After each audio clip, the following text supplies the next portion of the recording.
Hello students, welcome to my channel.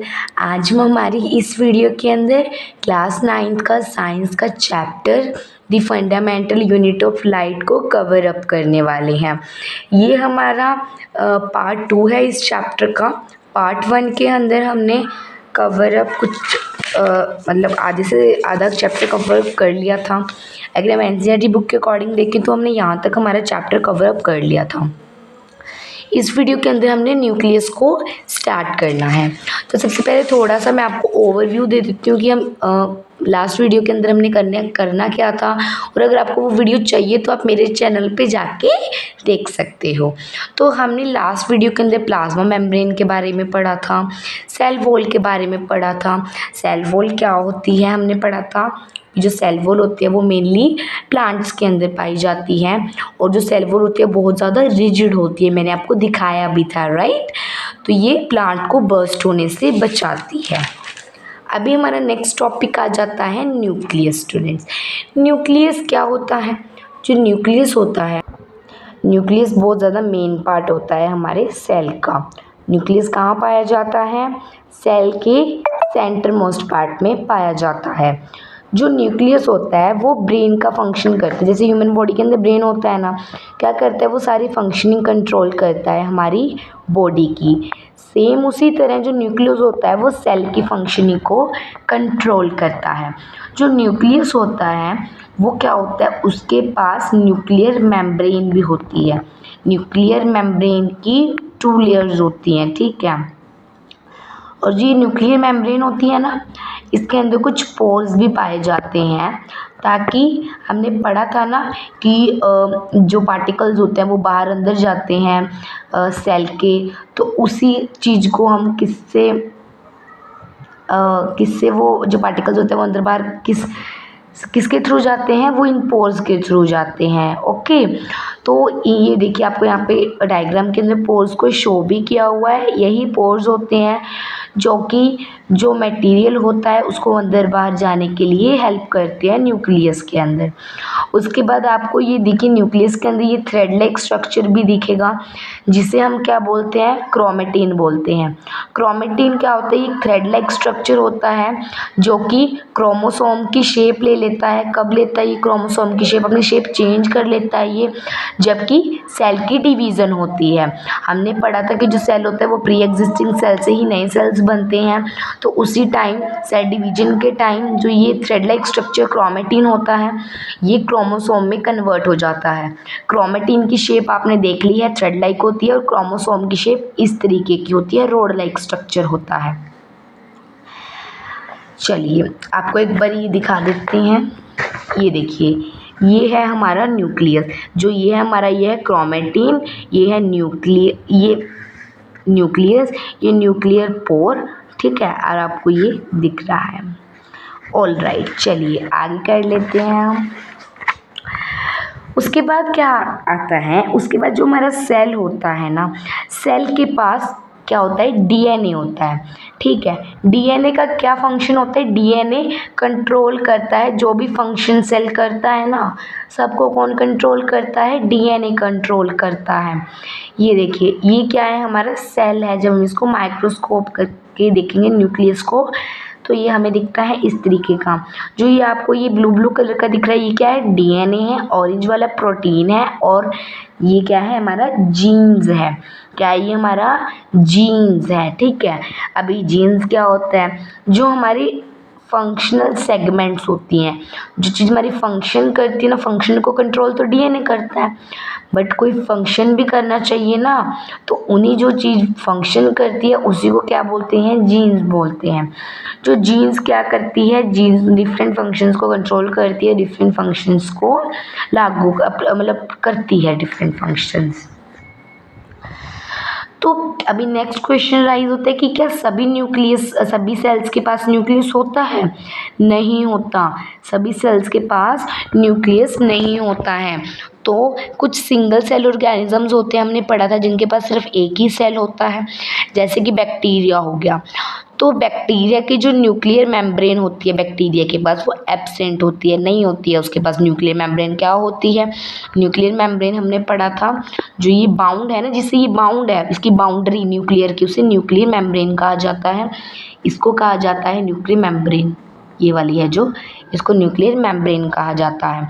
तो जो हमारा सभी सेल्स के पास न्यूक्लियर मेम्ब्रेन नहीं पाई जाती है, कुछ सिंगल सेलुलर ऑर्गेनिजम्स होते हैं जिनके पास न्यूक्लियर मेम्ब्रेन नहीं होता है।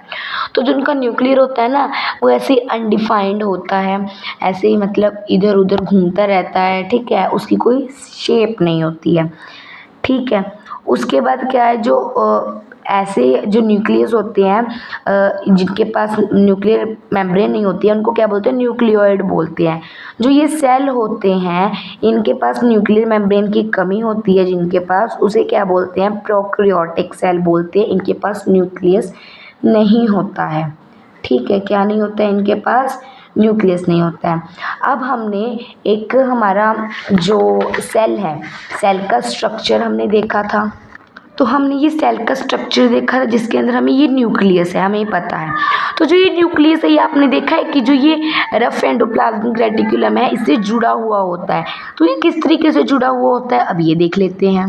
ये देखिए कुछ इस तरीके से जो ये न्यूक्लियस है ये रफ एंडोप्लाज्मिक रेटिकुलम से जुड़ा हुआ होता है, ठीक है। ये वो पॉइंट है जहाँ से ये जुड़ा हुआ होता है, ये देखिए यहाँ से, ठीक है। तो ये भी आपको पता होना चाहिए। अभी आगे पढ़िए, आपके एनसीईआरटी में नहीं है बट फिर भी आपके एक्स्ट्रा नॉलेज के लिए मैंने आपको बता दिया। तो अभी हम पढ़ रहे थे प्रोकैरियोटिक सेल और यूकैरियोटिक सेल। तो जो हमारे सेल होते हैं वो मेनली दो टाइप के होते हैं और हमने अभी भी दो टाइप के ही सेल पढ़े हैं। एक वो जिनके पास उनकी न्यूक्लियर मेम्ब्रेन होती है, ठीक है, और एक वो जिनके पास न्यूक्लियर मेम्ब्रेन नहीं होती है। तो अभी उनमें एक हम थोड़ा सा डिफरेंस देख लेते हैं। पेपर में बहुत ज़्यादा ही क्वेश्चन पूछा जाता है। प्लांट सेल और एनिमल सेल में डिफरेंस, प्रोकैरियोटिक और यूकैरियोटिक में डिफरेंस, ठीक है, बहुत पूछा। रफ एंडोप्लाज्मिक और स्मूथ एंडोप्लाज्मिक में डिफरेंस, सारा हम ये पढ़ेंगे, डोंट वरी। तो जो प्रोकैरियोटिक सेल होते हैं इनके पास न्यूक्लियस डिस्टिंक्ट नहीं होता है, मतलब कोई इसकी शेप नहीं है। वो ऐसे जैसे अमोइबा होता है ना, सेम उसी तरीके से इधर उधर मूव करता रहता है, इसकी कोई शेप नहीं होती है। और जो ये है यूकैरियोटिक सेल है, इनकी फिक्स्ड शेप होती है। क्यों? क्योंकि इनके पास न्यूक्लियर मेम्ब्रेन होता है तो फिक्स शेप तो बनती ही है, वो उसके बाहर जा ही नहीं सकते हैं। अब आ गया, इसके पास मेम्ब्रेन बाउंड नहीं होता है। मैंने अभी भी पढ़ा है कि कोई मेम्ब्रेन बाउंड नहीं होता, कोई बाउंड्री नहीं होती है, इसके पास मेम्ब्रेन बाउंड होता है, ठीक है। उसके बाद आ जाता है हमारा एंडोप्लाज्मिक रेटिकुलम। जो एंडोप्लाज्मिक रेटिकुलम होता है ये दो तरीके का होता है, स्मूथ एंडोप्लाज्मिक रेटिकुलम और रफ एंडोप्लाज्मिक रेटिकुलम। जो स्मूथ एंडोप्लाज्मिक रेटिकुलम होता है वो फैट फैक्ट्री बोला जाता है उसे। क्यों? क्योंकि वो फैट बनाता है। रफ एंडोप्लाज्मिक रेटिकुलम को प्रोटीन फैक्ट्री बोला जाता है क्योंकि वो प्रोटीन बनाता है। चलिए, अभी मैंने आपको थोड़ा थोड़ा बता दिया है, अब इसको अच्छे से हम कर लेते हैं, ठीक है। चलिए, अभी क्या है, what is rough endoplasmic reticulum? Rough endoplasmic reticulum क्या, इसको रफ एंडोप्लाज्मिक रेटिकुलम क्या बोलते हैं? स्मूथ एंडोप्लाज्मिक को स्मूथ क्यों बोलते हैं, रफ को रफ क्यों बोलते हैं? क्योंकि जब हम रफ एंडोप्लाज्मिक रेटिकुलम को माइक्रोस्कोप की हेल्प से देखते हैं ना, तो जो रफ एंडोप्लाज्मिक रेटिकुलम होता है वो रफ दिखता है, वो थोड़ा उबड़ खाबड़ दिखता है। जो आपने देखा होगा कि जो रफ एंडोप्लाज्मिक रेटिकुलम होता है ना, उसके ऊपर डॉट्स पाई जाती हैं बहुत सारी, बट जो स्मूथ एंडोप्लाज्मिक रेटिकुलम होता है वो बिल्कुल डॉट फ्री होता है, उसके ऊपर कोई भी डॉट नहीं पाई जाती है और वो एकदम क्लियर होता है, बिल्कुल स्मूथ होता है, ठीक है। तो अब फंक्शन क्या है रफ एंडोप्लाज्मिक रेटिकुलम के? जो रफ एंडोप्लाज्मिक रेटिकुलम होता है वो प्रोटीन बनाता है, इसलिए उसे प्रोटीन फैक्ट्री भी बोला जाता है। जो स्मूथ एंडोप्लाज्मिक रेटिकुलम है वो फैट बनाता है, इसलिए उसे फैट फैक्ट्री भी बोला जाता है। फैट को हम लिपिड भी बोलते हैं, तो कई बार पेपर में आ जाता है कि लिपिड मॉलिक्यूल्स कौन बनाता है, तो आप स्मूथ एंडोप्लाज्मिक रेटिकुलम ही लिखेंगे वहाँ पे। तो अभी हमारा नेक्स्ट क्वेश्चन आ जाता है कि what happens to the new protein and lipid molecules made in the rough endoplasmic reticulum। तो जो एंडोप्लाज्मिक रेटिकुलम के अंदर हमने पढ़ा कि दो चीज़ें बनती हैं, लिपिड यानी फैट और प्रोटीन मॉलिक्यूल्स बनते हैं। तो जब ये बन जाते हैं तो इनका क्या होता है, ये कहाँ जाते हैं, किनके पास जाते हैं, किसके थ्रू जाते हैं, ये सब हम देखते हैं। तो जो ये मॉलिक्यूल्स होते हैं ये सेल क्या करते हैं, हेल्प करती हैं ये सेल मेम्ब्रेन बनाने के लिए। जो ये लिपिड्स और प्रोटीन्स है ये सेल मेम्ब्रेन बनाने के लिए हेल्प करते हैं। हमने पढ़ा था सेल मेम्ब्रेन वाले टॉपिक में। ये जो सेल मेम्ब्रेन होती है वो किन से बनी हुई होती है, लिपिड्स और प्रोटीन से बनी हुई होती है। कुछ प्रोटीन्स और फैट्स होते हैं, ये क्या होते हैं, ये बाद में कन्वर्ट हो जाते हैं एंजाइम्स और हार्मोन्स में, और क्या सेक्रीट कर देते हैं, ये क्या करते हैं। तो अभी हमने पढ़ा कि एंजाइम और हार्मोन्स बन जाते हैं ये कई बार। तो जब ये एंजाइम्स और हार्मोन्स बन जाते हैं ना तो उसे सेल के बाहर सेक्रीट कर दिया जाता है, सेल के बाहर भेज दिया जाता है, और भी बहुत सारे फंक्शन करने के लिए, क्योंकि सारे फंक्शन सेल के अंदर नहीं होते हैं ना, बॉडी के बाहर भी बहुत सारे फंक्शन होते हैं। तो उन फंक्शंस को परफॉर्म करने के लिए इनको बाहर भेज दिया जाता है। आगे फंक्शन है कि हमारा कि और क्या फंक्शन है रफ एंडोप्लाज्मिक रेटिकुलम की। तो अब क्या करता है ये एंडोप्लाज्मिक रेटिकुलम, ये मटेरियल्स का ट्रांसपोर्ट कर देते हैं, जो फर्टिलाइज मटेरियल होते हैं उनका ट्रांसपोर्ट कर देते हैं बहुत सारे रीजन्स के अंदर, जैसे साइटोप्लाज्म के रीजन्स के अंदर इसे मतलब भेज देते हैं, ठीक है। उसके बाद ये और क्या करते हैं, मटेरियल्स को ट्रांसपोर्ट करते हैं साइटोप्लाज्म और किसमें, न्यूक्लियस में ट्रांसपोर्ट करते हैं। जो स्मूथ एंडोप्लाज्मिक रेटिकुलम होता है ये क्या आता है, लीवर सेल का the smooth endoplasmic reticulum of the liver helps in the detoxifying many poison and the drugs. तो जो स्मूथ एंडोप्लाज्मिक रेटिकुलम होता है लीवर सेल का जो स्मूथ एंडोप्लाज्मिक रेटिकुलम होता है वो क्या करता है, वो डिटॉक्सिफाई करता है बहुत सारे पॉइजन्स और ड्रग्स को। अब देखिए हम जब हमें कोई भी मतलब बीमारी हो जाती है तो हम दवाइयाँ लेते हैं, और दवाइयों के थ्रू हम बहुत सारे ड्रग्स भी ले लेते हैं जो कि हमारी बॉडी के लिए हार्मफुल होते हैं। कुछ पॉइजन्स होते हैं वो हमारी बॉडी के लिए हार्मफुल होते हैं। तो जो स्मूथ एंडोप्लाज्मिक रेटिकुलम होता है हमने पढ़ा कि ट्रांसपोर्ट का काम भी करता है। तो ये ट्रांसपोर्टेशन के ही थ्रू क्या कर देता है, डिटॉक्सिफाई कर देता है पॉइजन और ड्रग को, रिमूव कर देता है पॉइजन और ड्रग को, ठीक है, हमारी बॉडी से बाहर कर देता है, ये डिटॉक्सिफाई कर देता है, ठीक है। चलिए अब आगे करते हैं नेक्स्ट टॉपिक। तो नेक्स्ट टॉपिक करने से पहले मैं आपको स्मूथ एंडोप्लाज्मिक रेटिकुलम और रफ एंडोप्लाज्मिक रेटिकुलम में थोड़ा सा डिफरेंस बता देती हूँ कि स्मूथ को स्मूथ एंडोप्लाज्मिक रेटिकुलम और रफ को रफ एंडोप्लाज्मिक रेटिकुलम ही क्यों बोला जाता है। ये देखिए जो ये है ये रफ एंडोप्लाज्मिक रेटिकुलम है और ये स्मूथ एंडोप्लाज्मिक रेटिकुलम है। अगर आप ध्यान से देखो तो इनके ऊपर कुछ डॉट्स हैं ना, तो इन्हीं डॉट्स की वजह से ये क्या हो जाता है, थोड़ा उबड़ खाबड़ सा हो जाता है, प्लेन सरफेस नहीं रहता है, इसलिए इसको रफ एंडोप्लाज्मिक रेटिकुलम बोल देते हैं। ये बिल्कुल स्मूथ है, देखने से आपको पता लग रहा है, तो इसलिए इसको स्मूथ एंडोप्लाज्मिक रेटिकुलम बोल देते हैं। तो नेक्स्ट टॉपिक आ जाता है हमारा गोल्जी एपरेटस। जो गोल्जी एपरेटस होता है उसको हम दो और नाम से बुलाते हैं, एक गोल्जी बॉडी और एक गोल्जी कॉम्प्लेक्स। तो आपको दिखा देते हैं गोल्जी जो एपरेटस है वो कैसा दिखता है। ये हमारा स्ट्रक्चर होता है गोल्जी एपरेटस का, वो कुछ इस तरीके से दिखता है। जो गोल्जी एपरेटस होता है वो कुछ वेसिकल से बना हुआ होता है। जो वेसिकल्स होते हैं वो एक दूसरे के ऊपर लोडेड होती हैं, जिनको हम क्या बोलते हैं, सिस्टन्स। क्या बोलते हैं हम, सिस्टन्स। और ये जो वेसिकल्स होती हैं एक दूसरे के पैरेलल अरेंज्ड होती हैं और इनको क्या बोलते हैं, सिस्टन्स बोलते हैं। जो एंडोप्लाज्मिक रेटिकुलम होता है वो प्रोटीन को बनाता है और वो क्या कर देता है, उसको गोल्जी एपरेटस को भेज देता है, ट्रांसपोर्ट कर देता है गोल्जी एपरेटस को, किसके लिए, मॉडिफिकेशन के लिए, पैकिंग के लिए और डिस्पैच के लिए। इसी कारण गोल्जी एपरेटर को डिस्पैच सेंटर भी बोला जाता है, क्योंकि ये क्या करता है, प्रोटीन और लिपिड्स की मॉडिफिकेशन कर देता है और उनको पैक करके डिस्पैच कर देता है जहाँ पे भी उसकी ज़रूरत होती है। जो प्रोटीन होता है जो कि एंडोप्लाज्मिक रेटिकुलम के द्वारा बनाया जाता है, उसे मॉडिफाई करके उसे कुछ को वो स्टोर भी कर लेता है और कुछ को पैक करके डिस्पैच कर लेता है। गोल्जी एपरेटस के कुछ 3 फंक्शंस हैं, इंपॉर्टेंट फंक्शंस हैं। पहला कि वो स्टोर कर लेता है मटेरियल्स को, मॉडिफिकेशन कर देता है मटेरियल के अंदर, उन्हें पैक करके डिस्पैच कर देता है। तो ये देखिए यहाँ पे आपको दिख रहा है कि जो ये गोल्जी एपरेटस है और गोल्जी एपरेटस के अंदर जो मटेरियल है वो क्या हो रहा है, ऐसे पैक हो रहा है और फिर उसके बाद ये क्या कर रहा है, उसके बाद उसको आगे डिस्पैच कर रहा है, ठीक है। तो जो गोल्जी एपरेटस है ये क्या कर लेता है, ये सिंपल मॉलिक्यूल्स को गैदर कर लेता है, सिंपल मॉलिक्यूल्स को इकट्ठा कर लेता है और उनसे कम्प्लेक्स मॉलिक्यूल बना देता है, ठीक है। थोड़े कम्प्लेक्स मॉलिक्यूल्स बना देता है और क्या करता है, उन्हें बड़े बड़े मॉलिक्यूल्स में कन्वर्ट कर देता है, उनको पैक कर देता है वेसिकल्स के अंदर और उन्हें स्टोर कर लेता है उनके और यूज़ के लिए, मतलब आगे इसकी अगर ज़रूरत पड़ेगी तो वो उसे यूज़ कर लेता है, उसको स्टोर करके रख लेता है और जो बाकी बच जाते हैं उनको डिस्पैच कर लेता है, मतलब उनको भेज देता है जहाँ पे भी उसकी ज़रूरत होती है। जो ये वेसिकल्स होते हैं ये क्या होती हैं, ये सेल के अंदर ही डिलीवर्ड होते हैं। ये डिफरेंट पार्ट्स ऑफ जो ऑर्गेनेलिस के डिफरेंट पार्ट्स होते हैं ना, ये क्या करते हैं वहाँ। तो देखो क्या होता है, जो ये वेसिकल्स होती हैं इनको ना सेल के अंदर कई बार छोड़ दिया जाता है, कई बार इनको सेल के बाहर छोड़ दिया जाता है, डिफरेंट ऑर्गेनेलिस के अंदर छोड़ दिया जाता है। क्यों? ताकि जो ये वेसिकल्स होती हैं क्या कर देते हैं, इनको सेल के बाहर छोड़ देते हैं ताकि जो टारगेट लोकेशन होती है वहाँ पे पहुँच जा सकें। कोई भी इनकी टारगेट लोकेशन होती है तो वहाँ पे जाके ये काम कर सके, तो उसके लिए उसको छोड़ दिया जाता है कहीं और काम करने के लिए, ठीक है।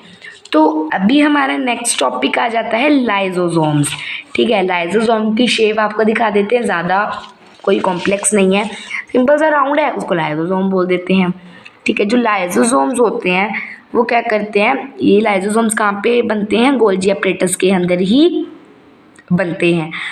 तो जो कैमिलो गोल्गी है, कैमिलो गोल्गी ने ही गोल्जी एपरेटस का डिस्कवर किया था, तो इसीलिए गोल्जी एपरेटस का नाम कैमिलो गोल्गी के नाम पे गोल्जी एपरेटस रख दिया गया। तो अब लाइजोसोम्स और माइटोकॉन्ड्रिया आ जाता है। सबसे पहले लाइजोसोम्स हम पढ़ लेते हैं। ये रहा लाइजोसोम। लाइजोसोम्स को हम क्या बोलते हैं, डाइजेस्टिव, मतलब हम इसको बोल देते हैं कि ये क्या इसका एक और नाम हो जाता है, वो क्या हो जाता है, सुसाइड बैग्स। लाइजोसोम्स को सुसाइड बैग भी बोला जाता है, आगे पढ़ेंगे हम क्यों बोला जाता है, ठीक है। तो जो लाइजोसोम्स एक सैक लाइक ऑर्गेनालिज होती हैं जो कि मेम्ब्रेन से कवर होती हैं, ठीक है, बाहर से मेम्ब्रेन से वो कवर होती हैं और वो एक फ्लूइड होती है उनके अंदर। वो फ्लूइड क्या होती है, डाइजेस्टिव एंजाइम्स होते हैं उस फ्लूइड के अंदर, और जो फ्लूइड होती है क्या होती है, इसके अंदर डाइजेस्टिव एंजाइम्स होते हैं। और इसका क्या फंक्शन है लाइजोसोम्स का, ये जितना भी वेस्ट होता है सेल के अंदर, जो भी अनवांटेड मटेरियल होता है जो कि सेल को नहीं चाहिए होता है, उसको क्या कर देता है, ये उसको डाइजेस्ट कर देता है या उसको क्लीन कर देता है। जो ये काम करते हैं ना, जैसे वेस्ट मटेरियल को क्या करते हैं, they work like a waste disposal system of the cell. तो ये कैसा वर्क करते हैं, ये ऐसे जैसे वेस्ट डिस्पोजल सिस्टम होता है ना, कि जितना भी वेस्ट होता है उसको क्या कर देता है वो मतलब सबको क्लीन कर देता है। तो ऐसा ही काम करता है सेल के लिए। उसके बाद कैसा, ये भी वेस्ट तो करता है बट कैसा वेस्ट होता है, वो किस तरीके का वेस्ट होता है ये। अभी मान लो सेल के अंदर किसी भी तरीके का बैक्टीरिया आ गया, कोई वायरस आ गया, ठीक है, तो या फिर कोई सेल है वो डैमेज हो गया, तो उन सब को ये क्या कर देती है, क्लीन कर देता है लाइजोसोम। जो लाइजोसोम्स होते हैं ये मतलब कुछ वेस्ट आपको दिखा दिए गए हैं यहाँ पे, जिनको लाइजोसोम्स क्या कर देते हैं, क्लियर कर देते हैं। लाइजोसोम का काम ही क्या है, साफ सफाई करना, ठीक है। जो सेल हमारे ख़राब हो जाते हैं ना, उनको भी क्लियर कर देता है। कुछ कई बार क्या होता है, जो सेल होता है वो ख़राब हो जाता है, डैमेज हो जाता है, जो उसके सेलुलर कंपोनेंट्स हैं, ठीक है, वो या फिर तो वो रिपेयर हो जाते हैं। प्रोटीन है, जो फैट है, वो जो एंडोप्लाज्मिक रेटिकुलम के द्वारा बनाया जाता है, चाहे तो वो उसे रिपेयर करने की कोशिश करते हैं तो रिपेयर हो जाते हैं, तो ठीक है। बट अगर वो रिपेयर ना होए, वो बिल्कुल डैमेज हो जाएं, तो उन्हें क्या कर दिया जाता है, लाइजोसोम्स के पास भेज दिया जाता है, ठीक है, ताकि वो उनको क्या कर सके, लाइजोसोम्स को मतलब जो ये वेस्ट पार्टिकल्स हैं इनको ख़त्म कर सकें, क्लीन कर सके। इसलिए लाइजोसोम्स को क्या बोला जाता है, सुसाइड बैग्स भी बोला जाता है। नेक्स्ट टॉपिक हमारा आ जाता है माइटोकॉन्ड्रिया। माइटोकॉन्ड्रिया को क्या बोलते हैं, सबको ऑलमोस्ट सबका एक एक नाम है, राइट। तो माइटोकॉन्ड्रिया को पावर हाउस बोला जाता है क्योंकि ये पावर बनाता है फूड से। तो माइटोकॉन्ड्रिया की आपको यहाँ पे शेप दी हुई है, आपको और भी अच्छी शेप दिखा देते हैं इसकी। ये देखिए, ये है हमारा माइटोकॉन्ड्रिया, ठीक है। तो जो हमारा माइटोकॉन्ड्रिया होता है इसके पास क्या होती है, डबल मेम्ब्रेन ऑर्गेनिजम्स, मतलब डबली प्रोटेक्टेड होता है ये, ठीक है। जो हर एक माइटोकॉन्ड्रिया उसके पास 2 मेम्ब्रेन होती हैं। जो उसकी बाहर वाली मेम्ब्रेन होती है उसमें क्या होते हैं, पोर्स होते हैं, बहुत सारे होल्स होते हैं। बट जो अंदर वाली है वो बहुत ज़्यादा डीपली फोल्डेड होती है। देखिए जो ये बाहर वाली है ये तो बिल्कुल अच्छे से मतलब फोल्डेड है, बट कम फोल्डेड है, थोड़ी स्ट्रेट है। बट जो ये अंदर वाली बहुत ज़्यादा डीपली फोल्डेड है। तो जो अंदर वाली इसकी मेम्ब्रेन होती है वो डीपली फोल्डेड क्यों होती है, जो माइटोकॉन्ड्रिया होता है उसको बहुत सारा सरफेस चाहिए कुछ स्पेशल रिएक्शंस को फॉर्म करने के लिए। जो स्पेशल रिएक्शंस बार बार वर्ड आ रहे हैं ना, तो ये आप हायर क्लासेस में पढ़ेंगे, अभी आपको कोई लेना देना नहीं है इन रिएक्शंस से। तो इनके लिए जो ये स्पेशल रिएक्शंस होते हैं ना, इनके लिए उन्हें एक मॉलिक्यूल की ज़रूरत होती है जो क्या होता है, एटीपी बोला जाता है उसे। क्या बोला जाता है, एटीपी। तो जो ये एटीपी होता है ये क्या करता है, ये जो यहाँ पे जो माइटोकॉन्ड्रिया होता है, माइटोकॉन्ड्रिया के अंदर जो एटीपी है वो प्रोड्यूस होता है, ठीक है। जो एटीपी को प्रोड्यूस करने के लिए तो इसको बहुत सारा स्पेस चाहिए। तो वो स्पेस इसे कौन प्रोवाइड करता है, जो डीपली फोल्डेड इसकी मेम्ब्रेन है ना वो प्रोवाइड करती है। अब आप मुझे एक बात बताओ, अगर तो इस तरीके का होगा माइटोकॉन्ड्रिया अंदर से तो उसके पास कम स्पेस होगी। अगर इस तरीके का होगा बिल्कुल अंदर से ऐसे फोल्डेड होगा स्नेक की तरह, तो उसके पास बहुत ज़्यादा स्पेस होगी। तो इसका डिफरेंस है। एटीपी की फुल फॉर्म आपको दी हुई है एडिनोसाइन ट्राइफॉस्फेट, एडिनोसाइन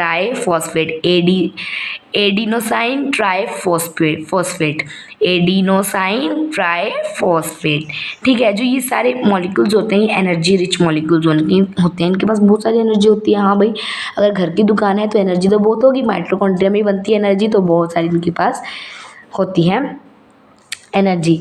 तो जो ये सेल्स होते हैं इन्हें एटीपी की क्या ज़रूरत होती है, जो in our cells many reactions take place and all these reactions need energy, and in our cell there is so many new material are produced, so far production of these material ATP is required।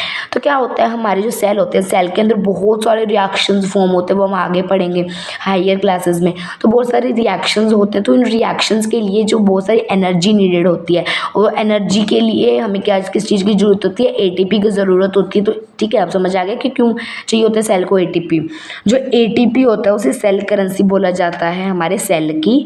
क्यों, क्योंकि ये energy और energy currency भी बोला जाता है। क्यों बोला जाता है, क्योंकि यहाँ पे एनर्जी बनती है। तो जैसे हमें पैसा चाहिए होता है ना, तो वो हमारी करेंसी है, इसी तरीके से ये एनर्जी करेंसी। तो सेल की करेंसी क्या है, एनर्जी। तो जनरली क्या होता है, जो न्यूक्लियस होता है उसके पास डीएनए होता है, और वो क्या करता है, वो इन्फॉर्मेशन पास करता रहता है सेल ऑर्गेनालिस के अंदर। जैसे कि एंडोप्लाज्मिक रेटिकुलम होता है वो करता है ना ट्रांसपोर्ट का मटेरियल, इस तरीके से वो क्या करता है, इन्फॉर्मेशन पास करता रहता है।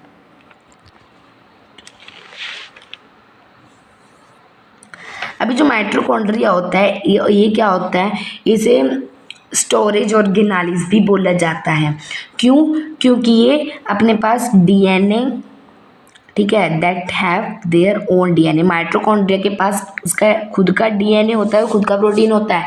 देखिए क्वेश्चन बहुत ज़्यादा पूछा जाता है कि कौन से हमारे ऐसे 2 ऑर्गेनालिज हैं जिनके पास अपना खुद का ही डीएनए और प्रोटीन पाया जाता है। तो हमारा माइटोकॉन्ड्रिया और प्लास्टिड्स, जो हमारा नेक्स्ट टॉपिक है, उन दोनों के पास अपना खुद का प्रोटीन और डीएनए होता है। चलिए, जो ये हमारा प्लास्टिड होता है, तो अभी हमें आगे पढ़ते हैं स्ट्रक्चर और फंक्शन ऑफ प्लास्टिड्स। जो ये प्लास्टिड्स होते हैं ये किस में पाए जाते हैं, प्लांट्स के अंदर पाए जाते हैं। ये 2 तरीके के होते हैं, क्रोमोप्लास्ट और ल्यूकोप्लास्ट। जो क्रोमोप्लास्ट होते हैं, क्रोमो का मतलब क्या होता है, कलर्ड, ठीक है। ल्यूकोप्लास्ट और क्रोमोप्लास्ट जो होते हैं ये क्या होते हैं, इनके पास कलर्ड प्लास्टिड्स होते हैं, ये प्लांट को कलर देते हैं। बट जो ल्यूकोप्लास्ट होते हैं ये वाइट होते हैं, ट्रांसपेरेंट होते हैं ज़्यादातर, बट वैसे इनको वाइट बोल दिया जाता है, बट ये ट्रांसपेरेंट होते हैं। ये क्या करते हैं, स्टोर करते हैं मटेरियल को, और ये क्या करते हैं, ये प्लांट को जो कलर है वो देते हैं। जो ये क्या करता है, जो क्रोमोप्लास्ट होता है उसके पास क्लोरोफिल होता है, और ये फोटोसिंथेसिस करने में बहुत ज़्यादा हेल्प करता है। और यही कारण है कि जो प्लांट का कलर क्या होता है, ग्रीन होता है। फोटोसिंथेसिस कहाँ पे होती है, लीव्स में होती है। लीव्स का कलर क्या होता है, ग्रीन होता है। क्यों, क्योंकि वहाँ पे क्रोमोप्लास्ट पाया जाता है जिसके अंदर क्लोरोफिल होती है। तो जो कुछ हमारे क्रोमोप्लास्ट होते हैं येलो या फिर ऑरेंज कलर की पिगमेंट से भी भरे हुए होते हैं क्लोरोप्लास्ट के साथ साथ। ये हमारा क्रोमोप्लास्ट है और अच्छी पिक्चर आपको दिखाएंगे अभी। जो हमारे प्लास्टिड्स होता है इनके पास अपना खुद का डीएनए और प्रोटीन भी पाया जाता है। और जो ल्यूकोप्लास्ट हमने पढ़ लिया वाइट कलर का होता है, ये मटेरियल को स्टोर करता है। तो हमारे यहाँ पे कुछ डिफरेंट मटेरियल्स बताए हुए हैं जिनको कि ये ल्यूकोप्लास्ट है वो स्टोर कर देता है। एग्जाम में क्वेश्चन आ सकता है। स्टार्च को स्टोर करता है, ऑयल को स्टोर करता है, प्रोटीन को स्टोर करता है। अभी आपको हम प्लास्टिड की पिक्चर दिखा देते हैं। तो ये हमारा आ गया है प्लास्टिड। ये प्लास्टिड होते हैं यहाँ पे, उसके अंदर ना कुछ जैसे हमारे रियल लाइफ में सिक्के होते हैं ना, सिक्के आप सबको पता है कॉइन्स, उनको एक दूसरे के ऊपर रख दें तो इस तरीके का कुछ स्ट्रक्चर फॉर्म हो जाता है। इसी तरीके से प्लास्टिड्स के अंदर होता है। ये देखिए ये स्ट्रक्चर होता है हमारा। नेक्स्ट टॉपिक हमारा आ जाता है वैक्यूल्स। तो वैक्यूल्स को ना क्या काम के लिए रखा जाता है, क्या काम होता है वैक्यूल्स का? वैक्यूल्स का काम होता है, वैक्यूल्स स्टोरेज, मटेरियल को स्टोरेज करने के लिए वैक्यूल्स होते हैं। ये क्या कहते हैं, सॉलिड और लिक्विड फॉर्म में जो मटेरियल होते हैं ना उनको स्टोर कर लेते हैं। जो ये एनिमल सेल है, एनिमल सेल के अंदर छोटे छोटे वैक्यूल्स होते हैं, बट जो प्लांट सेल होते हैं उसके बाद बहुत बड़े बड़े वैक्यूल्स होते हैं। ठीक है, हाउ बिगर, जो प्लांट्स के अंदर बड़े बड़े वैक्यूल्स होते हैं, बट क्या है, क्या फ़र्क क्या पड़ता है छोटे वैक्यूल्स और बड़े? अगर प्लांट्स के पास छोटे ही वैक्यूल होंगे तो क्या होगा? ठीक है, क्या मतलब ज़रूरी क्या है कि प्लांट्स में बड़े वैक्यूल होने चाहिए? तो जो वैक्यूल्स होते हैं ना, ये एक सेल सैप से भरे हुए होते हैं। ये क्या करते हैं, ये टर्जिडिटी और रिजिडिटी प्रोवाइड करते हैं सेल को। ठीक है, और जो ये क्या करते हैं, शुगर को, अमीनो एसिड को और ऑर्गेनिक एसिड को, प्रोटीन को, इन सब को स्टोर करके रखते हैं वैक्यूल्स। तो ये सब प्लांट के अंदर ज़्यादा अमाउंट में होगा तो इसीलिए ज़्यादा बड़े वैक्यूल्स होंगे। ठीक है, तो जो हमारे यूनिसेलुलर ऑर्गेनिजम्स होते हैं, क्या इनके पास भी वैक्यूल्स होते हैं? अगर होते हैं तो वो क्या फंक्शंस परफॉर्म करते हैं? तो यूनिसेलुलर के अंदर भी बहुत इंपॉर्टेंट फंक्शन परफॉर्म करते हैं। वो क्या फंक्शन परफॉर्म करते हैं? जो ये ऑर्गेनिजम्स होते हैं जैसे कि अमोइबा हो गया, इनके अंदर क्या हो जाता है, तो फूड एंटर होने लग जाता है ना, तो जो ये वैक्यूल्स होते हैं ये क्या करते हैं, ये उस फूड को एब्जॉर्ब करने की कंडीशन में आ जाते हैं। देखिए पढ़िए, in organisms like amoeba the food enters in vacuoles very digested and observed in the same way contractile vacuoles are formed to collect the excrete and the excess water and waste. तो क्या होता है, जो ये vacuoles होते हैं ना, इनके अंदर ही जो हमारा फूड होता है वो स्टोर्ड होता है अमोइबा के अंदर, यूनिसेलुलर ऑर्गेनिजम्स के अंदर। तो जो वैक्यूल होता है ये क्या करे, ऐसी शेप ले लेता है जब कोई भी फूड आ रहा होता है। मान लीजिए कोई भी फूड आ रहा है, ये देखिए इस तरीके, ये क्या है हमारा, ये फूड है। तो ये फूड जब, ये अमोइबा है, अमोइबा के अंदर जब भी फूड आ रहा है तो ये जो वैक्यूल है ना, ये कुछ इस तरीके की शेप ले लेता है ताकि वो फूड को अंदर ले सके। ठीक है, इसीलिए जो ये हमारा वैक्यूल है वो किसके अंदर है, यूनिसेलुलर ऑर्गेनिजम्स के अंदर भी हेल्पफुल होता है। नेक्स्ट टॉपिक हमारा आ जाता है सेल डिवीज़न। तो जो सेल है ना, जो न्यू सेल बनते हैं वो कहाँ से बनते हैं, पुराने वाले सेल से। Growth adding new cells to the body come from the cell division. तो अभी जैसे जैसे सेल डिवीजन होगी, जितनी जितनी ज़्यादा सेल्स होंगी वैसे ही हमारी बॉडी बड़ी बड़ी होगी, लंबी लंबी होगी। ठीक है, ग्रोथ किस पे डिपेंड करती है, न्यू सेल्स पे। ठीक है, सेल डिवीजन के थ्रू। तो जो हमारी सेल डिवीजन होती है वो बहुत ज़्यादा इंपॉर्टेंट होती है। ठीक है, न्यू सेल बनाने के लिए, फॉर एग्जांपल जैसे कि ग्रोथ के लिए इंपॉर्टेंट होती है न्यू सेल्स, रिपेयर के लिए और रिप्रोडक्शन के लिए न्यू सेल्स होते हैं वो बहुत ज़्यादा इंपॉर्टेंट होते हैं। जो हमारी सेल डिवीजन होती है वो दो तरीके की होती है, माइटोसिस और मियोसिस।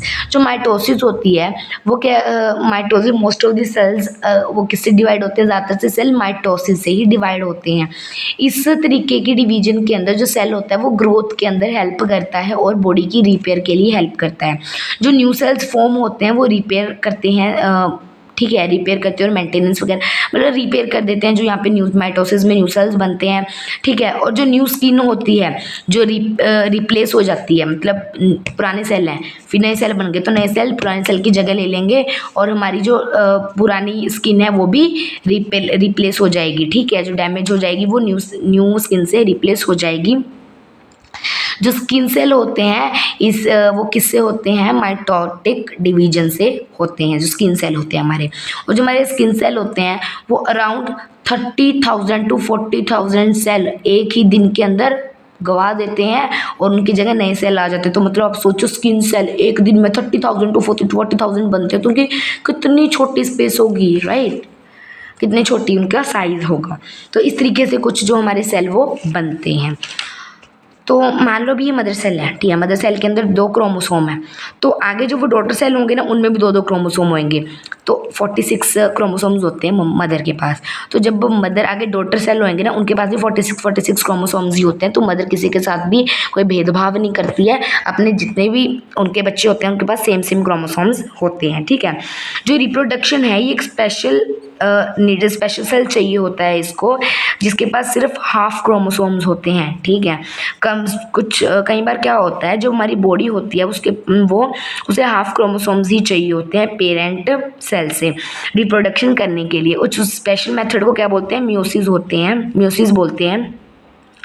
तो ये मियोसिस किसके लिए होते हैं, रिप्रोडक्टिव सेल को प्रोड्यूस करने के लिए और गैमेट्स को प्रोड्यूस करने के लिए। अभी मियोसिस का एग्जांपल ले लेते हैं। मियोसिस मान लो पेरेंट प्लांट के लिए 46 क्रोमोसोम्स है पेरेंट प्लांट के पास। तो उसके बाद क्या होगा, वो 2 डॉटर सेल्स के अंदर कन्वर्ट हो जाएगा मिटोसिस की हेल्प से 46 क्रोमोसोम। फिर ये 46 क्रोमोसोम्स हैं, ये आगे 2 डॉटर सेल्स में डिवाइड हो जाएंगे जिसमें 23 क्रोमोसोम्स होंगे और इसको क्या बोलते हैं, मियोसिस बोलते हैं। जो रिप्रोडक्टिव सेल है वो किससे, मियोसिस से ही फॉर्म होता है। जो हमारा गैमेट्स होते हैं या फिर सेक्स सेल्स होते हैं उनके पास हाफ क्रोमोसोम्स ही होते हैं अपने दूसरे पार्ट से कंपेयर करें अगर हम, तो ठीक है। जो हमारे रिप्रोडक्टिव सेल्स होते हैं उनके पास हाफ क्रोमोसोम्स होते हैं। जैसे ये मसल सेल है, मसल सेल के पास 46 क्रोमोसोम्स होते हैं, बट ये जो स्पर्म सेल है ये रिप्रोडक्टिव सेल है, गैमेट है, तो इसके पास कितने होंगे, 26 क्रोमोसोम्स ही होंगे। ओवम है, ओवम के पास भी रिप्रोडक्टिव पार्ट है हमारा, गैमेट है, तो उसके पास भी 23 ही क्रोमोसोम्स होंगे। तो ये सेक्स सेल्स होते हैं, इनके पास हाफ क्रोमोसोम्स क्यों होते हैं, ये इसीलिए होता है क्योंकि फर्टिलाइजेशन के टाइम जो मेल गैमेट होता है उसके पास 23 क्रोमोसोम्स होते हैं, वो किसके साथ, फीमेल गैमेट के साथ फ्यूज़ करता है जिसके पास 23 क्रोमोसोम्स होते हैं, और ये दोनों कंबाइन होकर 46 क्रोमोसोम्स बना लेते हैं। अगर दोनों के पास 46 होंगे, जो हमारे दोनों सेक्स सेल्स हैं ओवम और स्पर्म 46 होंगे, तो वो कंबाइन करके तो हमारे बहुत ज़्यादा बन जाएंगे। बट इसीलिए जो सेक्स सेल्स हैं उनके पास 26 होते हैं, तभी जब वो फ्यूज़ करते हैं तो टोटल 46 क्रोमोसोम्स हमारे हो जाते हैं। जैसे ये स्पर्म सेल है 23 क्रोमोसोम, ये एग है ओवम है 23 क्रोमोसोम, और जब ये दोनों कंबाइन करते हैं तो जाइगोट बनता है जिसके पास 23 पेयर्स ऑफ क्रोमोसोम यानी 46 क्रोमोसोम्स हो जाते हैं। यहाँ पे कुछ इंपॉर्टेंट थिंग्स हैं। देखिए सेल मेम्ब्रेन और सेल वॉल में डिफरेंस बताया गया। जो सेल मेम्ब्रेन होती है ये प्लांट्स और एनिमल्स दोनों में पाई जाती है, सेल वॉल सिर्फ प्लांट में पाई जाती है। जो सेल मेम्ब्रेन होती है ये थिन होती है और फ्लेक्सिबल होती है, डेलिकेट होती है, बट जो सेल वॉल है वो बिल्कुल रिजिड होती है। जो सेल मेम्ब्रेन है ये लिविंग होती है, सेल वॉल लिविंग नहीं होती है, तभी तो जब हम उसके मारते हैं उसके दर्द नहीं होता है। जो हमारा सेल मेम्ब्रेन है वो सिलेक्टिवली परमिएबल है, किसी को ही अंदर आने देती है, बट जो सेल वॉल है वो सभी को अंदर आने देती है, कोई मर्जी हो जाए वो। आगे डीएनए की फुल फॉर्म क्या होती है, deoxy ribo न्यूक्लियरिक acid, deoxy ribo न्यूक्लियरिक acid, RNA की राइबो न्यूक्लियरिक एसिड। सो यहीं पे हमारी यहीं पे हमारी ये चैप्टर कंप्लीट हो जाता है। Thanks for watching my video. अगर आपको अच्छा लगा तो please like share and subscribe to my channel. तो बड़ी सी फैमिली बनाना चाहती हूँ मैं यूट्यूब पे, सो प्लीज़ आप बना सकते हो वो, तो प्लीज़ इसको मेरे सपने को आप ही कंप्लीट कर सकते हो, तो जल्दी से कर दो और मेरी चैनल को like share and subscribe please कर देना। तो हमारी इस चैप्टर की टोटल 2 वीडियोज़ हैं, पार्ट 1 एंड पार्ट 2। तो दोनों हमारी वीडियोज़ अपलोड अब हो जाएंगी। अब जब वो दोनों अपलोड होगी तो मैं एक और वीडियो अपलोड कर दूँगी जिसके अंदर एक ही शॉट में हमारा ये पूरा चैप्टर कंप्लीट हो जाएगा, ठीक है। So thank you for watching, bye bye.